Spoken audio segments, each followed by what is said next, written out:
When did the designated driver leave everyone stranded at the party? Annie had been our designated driver since freshman year, never touched a drop of alcohol, always got us home safe no matter how messy things got. Every weekend for 4 years, her Prius was basically campus's free drunk shuttle. She'd even installed plastic seat covers because of how often people puked. That was just Annie. Always prepared, reliable, always there. I'd personally watched her save at least a dozen people from disaster. When my roommate Mike overdosed on Molly at that warehouse party, Annie recognized the signs and rushed him to the ER while we were all still arguing about whether he was just really high. She literally held his airways open in the back seat while driving with one hand. He's alive because of her. Or the time Jessica was about to go home with that senior who had multiple accusations. Annie pretended to be Jessica's angry ex and caused a whole scene to extract her.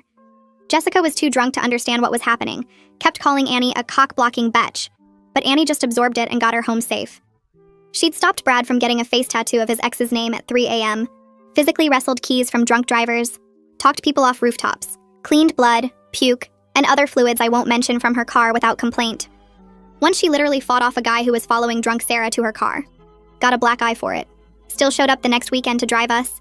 She'd also hidden Kevin's cocoa when cops showed up to a house party, saving him from a felony that would have ended his law school dreams.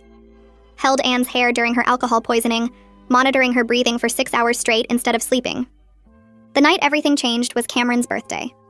February 15th, freezing cold, roads already icy from an earlier storm. We'd all gone to O'Malley's downtown. Annie was there with her usual water and lime, watching everyone's drinks, keeping track of who was too far gone. She'd already cut off Erica twice and physically removed Brad from his ex who'd shown up with her new boyfriend. I was at the bar when it happened, so I only heard about it later from the bartender who saw the whole thing.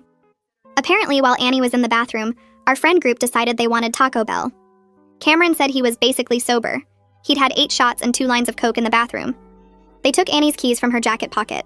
The bartender said Erica was laughing about how Annie was too controlling, and they were teaching her a lesson about being fun.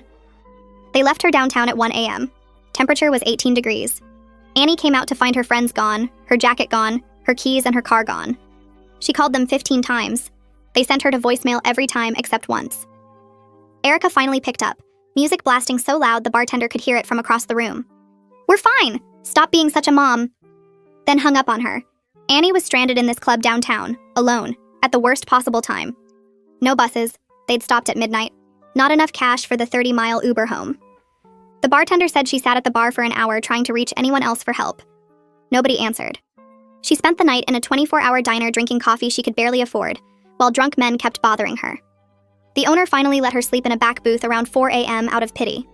She had hypothermia symptoms by then, couldn't stop shaking,